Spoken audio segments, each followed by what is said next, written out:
Hello বন্ধুরা, আজকে আমি চিংড়ি মাছ দিয়ে লাউ ঘন্ট করব। তো এই যে দেখো, চিংড়ি মাছগুলো ভেজে নিচ্ছি হালকা করে, আর এদিকে লাউ কেটে রেখেছি।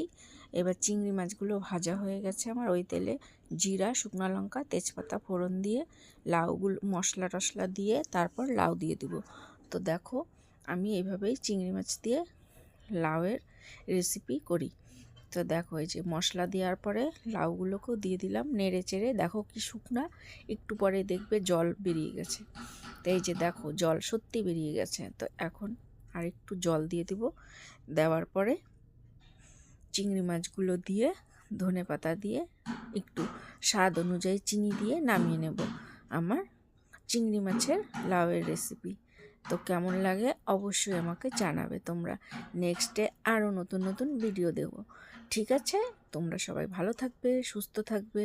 এবার একটা পাত্রে আমি ঢেলে নেব। তো লাউ ঘন্টটা অসাধারণ হয়েছিল খেতে। তো তোমরাও খাবে বানিয়ে, ভালো লাগবে। তো তোমরা ভালো থাকবে, সুস্থ থাকবে। টাটা।